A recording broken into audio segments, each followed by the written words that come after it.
Hello friends, lunch box series day 6-এ আপনাদের স্বাগত।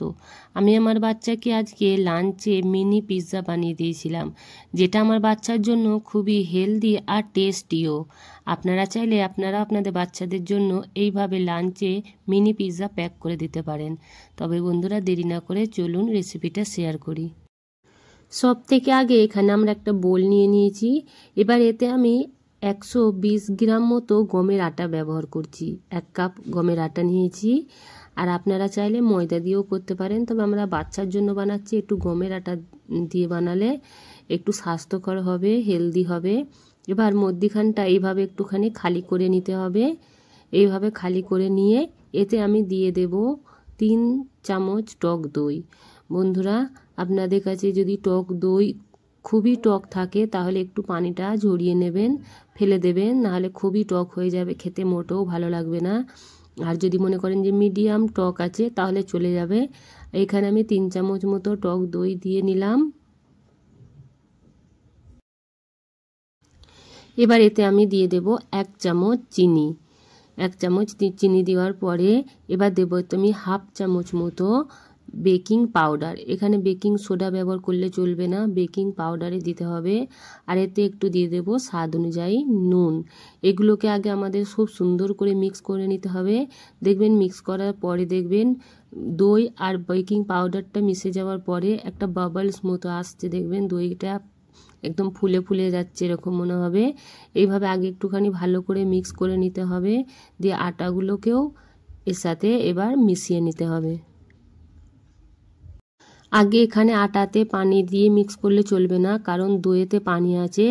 সেই দইটা দিয়ে ভালো করে আগে আমাদেরকে এটাকে আটাগুলোকে মিক্স করে নিতে হবে। তারপরে যদি পানি লাগে এতে অল্প একটু পানি দিয়ে আটাটাকে মেখে নিতে হবে। এখানে এবার আমি অল্প অল্প একটু পানি লাগবে, তো একটু অল্প অল্প পানি দিয়ে আমি আটাটাকে মেখে নেব। মিডিয়াম মতো একটা ডো বানিয়ে নেব, না বেশি নরম আর না বেশি শক্ত হবে। এভাবে অল্প অল্প 1 চামচ 1 চামচ করে পানি দিয়ে আমাদের এই ডোটা মাখতে হবে। এখানে যে বাটিটাতে দইটা ছিল সেই বাটিটাতে আমি পানি নিয়েছি, ওই জন্য পানিটা সাদা মতো লাগছে। তো এইভাবে আমি অল্প অল্প পানি দিয়ে একটা মিডিয়াম মতো ডো বানিয়ে নেব। এই দেখুন বন্ধুরা, এখানে আমার ডো বানানো হয়ে গেছে। এইভাবে একটা মিডিয়াম ডো বানাতে হবে। এই ডোটাকে ঢেকে এবার আমি 15 মিনিটের জন্য ছেড়ে রেখে দেব ঢাকা দিয়ে। 15 মিনিট পরে বন্ধুরা আরও একবার সুন্দর করে আটাটা আমি মেখে নেব। সুন্দর করে মেখে নেব আরও একবার। দেখতে পাচ্ছেন এখানে না বেশি নরম আটাটা, না বেশি শক্ত, সেরকম মতো ধ্যান দিতে হবে। বেশি শক্ত হয়ে গেলে ভালো হবে না, আর বেশি নরম হয়ে গেলে চিপচিপে হয়ে যাবে। এবার আরও একবার সুন্দর করে মেখে নিচ্ছি। এবার সব আটাটা আমি নিয়ে নিয়েছি বন্ধুরা। এবার এইটাকে আমি 4টে হিস্সায় কেটে নেব। 4টে আমি পিৎজা মিনি পিৎজাই থেকে বানাবো, তো আর একটু মোটা মোটা পিৎজাগুলো হবে, তো সেই কারণে আমি 4টে লই কেটে নেব এখান থেকে। এবার এখান থেকে বাকি 3টে সরিয়ে নেব। একটা লই নেব, নিয়ে আমরা গোল করে নিয়েছি, দেখতে পাচ্ছেন। এতে আর কোনো আটা দেব না, হালকা হাতে এবার আমাদেরকে এটাকে বেলতে হবে। এতে আমি কোনো আটা আর দিচ্ছি না। এইভাবে একটা মোটা রুটি আমাদের বেলে নিতে হবে, দেখতে পাচ্ছেন। গোল আর একটু ছোট মতো বেলেছি, আর একটু মোটা মোটা বেলতে হবে। আর এইভাবে একটা কাঁটা চামচ দিয়ে আমাদের এইগুলোকে ছেদ করে দিতে হবে, তা না হলে ফুলে যাবে, কারণ আমাদের এতে বেকিং পাউডার দই আছে, তো ফুললে হবে না। এবার এটাকে আমি তাওয়াতে দিয়ে দেব। এগুলোকে হালকা হালকা তাওয়াতে দিয়ে আমাদের সেঁকে নিতে হবে। দুটোকেই দিয়ে দিলাম আমি। এখানে আমাদের আঁচ একদম স্লো রাখতে হবে, স্লো আঁচে এইভাবে আমি একদিকটা উল্টে দিলাম।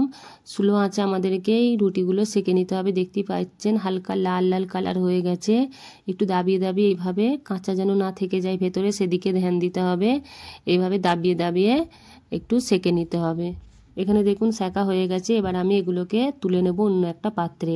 এখনও যে দুটো রুটি বেঁচে আছে সেগুলোকে এইভাবে আমি সেঁকে নেব।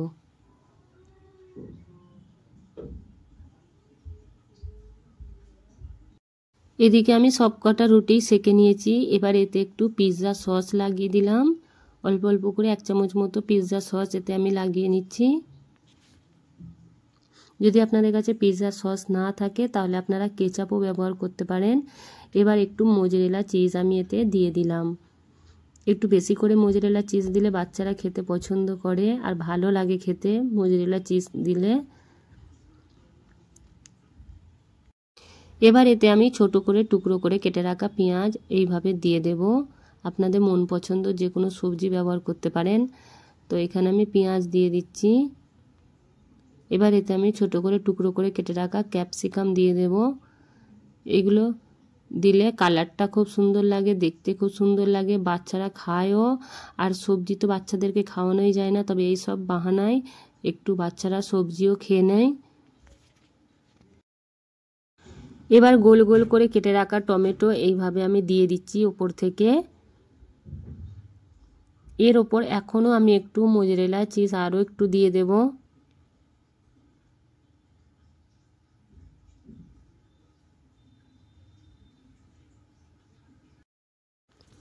এখানে এবার একটু অল্প করে আমি স্বাদ অনুযায়ী নুন দিয়ে দিচ্ছি। এবার এতে আমি দিয়ে দেব অরিগানো। আর আমার বাচ্চা এখানে চিলি ফ্লেক্স খায় না, ঝাল খেতে চায় না, তো এখানে আমি কোনো রকমের চিলি ফ্লেক্স ব্যবহার করছি না। আপনারা চাইলে চিলি ফ্লেক্সও ব্যবহার করতে পারেন। এবার বন্ধুরা এগুলোকে আমি তাওয়াতে আরও একবার তুলে নেব, স্লো আঁচে রেখে দেব যতক্ষণ পর্যন্ত চিজগুলো না মেল্ট হয়ে যায়। এবার তুলে নেব, নিয়ে আমি তাওয়াতে আরও একবার দিয়ে দেব। তাওয়াতে দিয়ে কিছুক্ষণের জন্য বন্ধুরা ঢেকে দিতে হবে, যাতে করে আমাদের চিজগুলো খুব তাড়াতাড়ি মেল্ট হয়ে যায়। তো সেই জন্য আমি এখানে আরও একটা ঢাকন দিয়ে ঢেকে দেব।